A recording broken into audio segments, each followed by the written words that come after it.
Assalamualaikum warahmatullahi wabarakatuh. Selamat malam. Perkenalkan, nama saya Muzaki Fardiansyah. Di sini saya akan menjawab pertanyaan UAS dari matkul pajak, dari mata kuliah hukum pajak. Ya. Dan dari yang pertama, menurut Anda, apakah sistem tarif progresif dalam PPh pasal 21? Ya, di sini saya menjawab jawabannya itu ya. Dari sistem tarif progresif dalam PPh pasal 21 itu mencerminkan asas keadilan dalam perpajakan. Dan khususnya asas keadilan vertikal.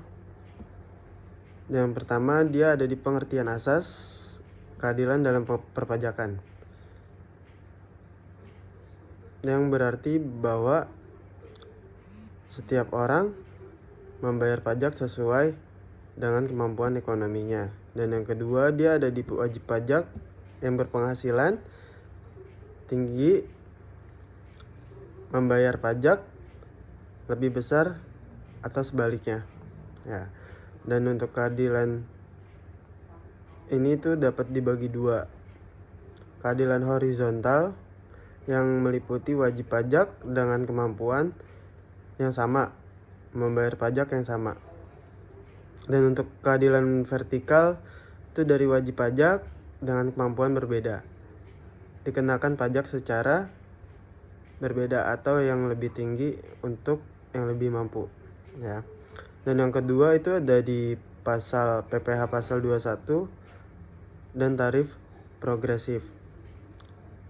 Dari PPh pasal 21 ini mengatur pajak atas penghasilan karyawan, dan tarif progresif sesuai pasal 17 UU PPh naik sesuai dengan besarnya penghasilan.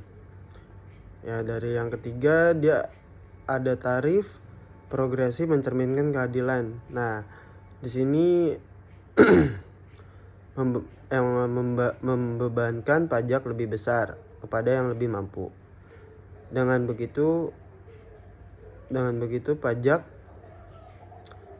beban pajak dibagi secara adil berdasarkan kemampuan ekonomi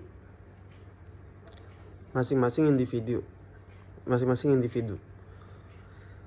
Melindungi kelompok berpenghasilan rendah. Itu yang pertama, tarif rendah atau bukan nol untuk lapisan penghasilan paling bawah memberi perlindungan sosial sejalan dengan asas keadilan sosial dalam Undang-Undang 1945. Nah, di sini mendistribusikan kembalinya kekayaan atau redistribusi. Tarif progresif ini berfungsi sebagai alat untuk mengurangi kesenjangan ekonomi karena kontribusi pajak dari orang kaya lebih besar. Dan pajak dapat digunakan untuk program bantuan sosial atau subsidi. Nah, yang kedua, di sini ada pengertian PPh pasal 21, dan PPh pasal 23. Ya. Dari PPh pasal 21 ini atas penghasilan berupa gaji, pajak atas penghasilan berupa gaji, ya, upah, honorium, tunjangan, dan pembayaran lain sehubung dengan pekerjaan jasa atau kegiatan yang dilakukan oleh pribadi dalam negeri. Nah, PPh pasal 23, pajak penghasilan selain yang dipotong PPh 21. Nah, yang berasal dari modal, contohnya jasa atau hadiah, dan penghargaan yang dikenakan kepada wajib pajak, badan atau orang pribadi. Nah, saat terjadi pembayaran jenis penghasilan itu tertentu, ya. Dan juga objek pajaknya objek pajaknya penghasilan dari kegiatan jasa tertentu. Nah, dari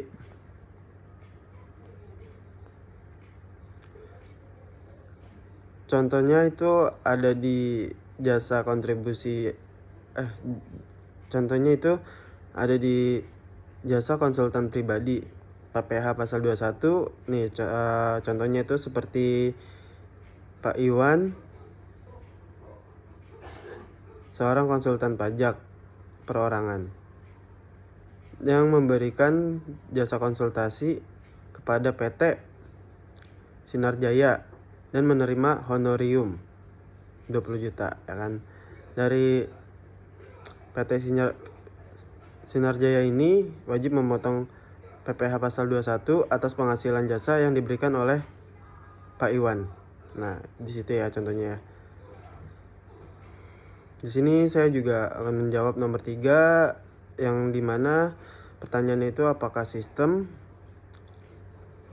angsuran PPh 25 lebih menguntungkan ya dibanding membayar seluruh PPh. Sini saya menjawab dari alasan saya itu dari sistem angsuran PPh pasal 25 ini lebih menguntungkan dibandingkan membayar seluruh PPh, terutama utang di akhir tahun ya, dan meringankan beban keuangan wajib pajak atau cash flow lebih ringan lah. Dengan sistem PPh 25, wajib pajak membayar pajak secara bertahap atau setiap bulannya. Ini membantu menghindari beban besar di akhir tahun fiskal atau ya di akhir tahun di finalnya. Nah, sehingga dari cash flow ini usaha lebih terjaga, itu amannya juga ya, dan juga dana operasional juga tidak terganggu. Nah, dari yang kedua itu kita menghindari dari denda. Wajib pajak menunggu hingga akhir tahun ya, dan ternyata terlambat atau tidak membayar, itu akan dikenakan sanksi bunga atas kekurangan pembayaran. Nah, dan ada juga ya ibaratnya denda administratif sesuai ketentuan UU KUHP. Ya, dengan angsuran PPh 25 potensi denda ini dapat diminimalkan. Ya, itu karena dari pembayaran dilakukan secara rutin, secara estimasi lah. Resiko underpayment ya, underpayment di akhir tahun. Jadi lebih kecil ya. Dan juga membantu perencanaan pajak dan akuntansinya. Contohnya itu kayak membuat proyek atau membuat proyek beban pajak dan keuangan tahunan lebih akurat. Itu ya. Dan dari perusahaan tidak perlu membuat estimasi besar secara sekaligus dan tiba mengatur keuangan serta pelaporan pajak dengan lebih stabil dan tertib. Nah, sini juga saya menjawab nomor 4. Ya, menurut saya PPh final PPh 22 dan PPh 24 ya. PPh final itu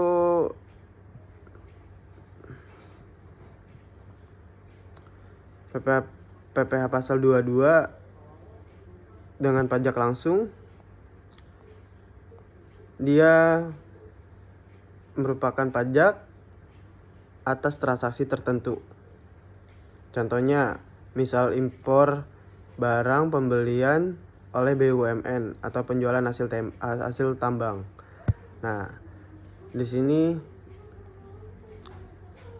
mekanismenya melalui pemungutan oleh pihak lain.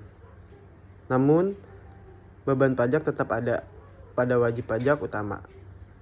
Ya, jadi secara substansi ekonomi dan hukum PPh 22 itu adalah pajak langsung. Nah, dari yang PPh pasal 24 pajak langsung bukan jenis pajak baru ya, tapi adalah kredit pajak luar negeri, yaitu pajak yang dibayar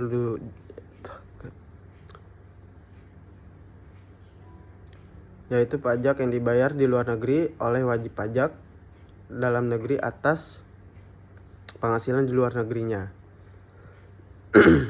Nah, dari PPh 24 ini yang dibayar dan ditanggung langsung oleh wajib pajak serta dilakukan atau dikreditkan dalam perhitungan pajak tahunannya. PPh 24 juga merupakan pajak langsung. Nah, itu jawaban saya. Dan juga dari nomor 5 yang Anda ketahui tentang tax. Tax dari 3 jenis tax ini ada treaty, tax amnesty, dan insentif pajak. Dari tax treaty ini ya, itu adalah perjanjian bilateral antara dua negara untuk menghindari pengenaan pajak berganda atas subjek atau objek yang sama.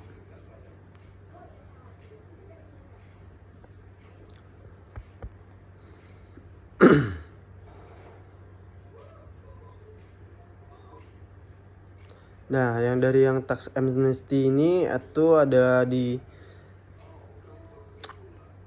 program pemerintah yang memberikan penghapusan sanksi pajak dan perlindungan hukum pada wajib pajak yang mengungkapkan atau merepatriasi harta yang belum dilaporkan sebelumnya dengan membayar sejumlah uang tebusan ya. Nah, dari yang ketiga ini adalah insentif pajak. Dari insentif pajak yaitu bentuk kebijakan fiskal yang memberikan keringanan, pengurangan atau pembebasan pajak untuk tujuan tertentu ya, seperti merangsang investasi, meningkatkan ekspor atau mendukung sektor strategisnya. Dari yang nomor 6, menurut Anda dari bagaimana perbedaan PPh 24 dan PPh 26 ya?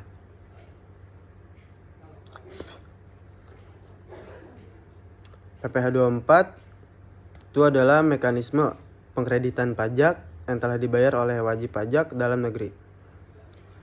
Dari subjek pajaknya itu wajib pajak dalam negeri atau WPDN. Ya. Dan dari objek pajak itu ada penghasilan dari luar negeri, dividen, bunga, royalti dari luar negeri. Dan untuk dari PPh pasal 26-nya yang dipotong atas penghasilan yang diterima oleh subjek pajak luar negeri dari sumber Indonesia. Dari subjeknya itu ada di subjek pajak luar negeri. Contohnya itu kayak orang asing, perusahaan asing, dan objeknya itu ada di penghasilan dari Indonesia atau dividen, bunga, royalti, sewa harta, imbalan, dan jasanya. Yang nomor 7, dari perbedaan antara pajak pertambahan nilai dan pajak penjualan atas barang mewah. Dari objeknya dan contohnya ya. Dari pajak pertimbangan nilai atau PPN ini, pajak atas konsumsi barang atau jasa kena pajak di wilayah Indonesia yang dipungut pada setiap mata rantai produksi dan distribusinya. Dari objeknya dia ada di barang kena pajak dan jasa kena pajak. Contohnya kayak pakaian, makanan, atau alat elektronik. Dari jasanya itu ada di periklanan, konsultan, atau pensewaan. Nah, untuk dari pajak penjualan atas barang mewah, itu ada di tambahan yang dikenakan bersamaan dengan PPN pada saat penyerahan barang kena pajak. Nah, ini yang tergolong mewah. atau produsen di dalam negeri atau pada saat impornya. Dari objek ini dia ada di barang kena pajak tergolong mewah ya. Itu seperti mobil mewah, motor besar, perhiasan emas atau berlian, pesawat pribadi atau barang seni tinggi. Dari itu jawaban UAS yang saya sampaikan. Jika ada kesalahan mohon dimaafkan. Wabillahi taufiq wal hidayah. Wassalamualaikum warahmatullahi wabarakatuh.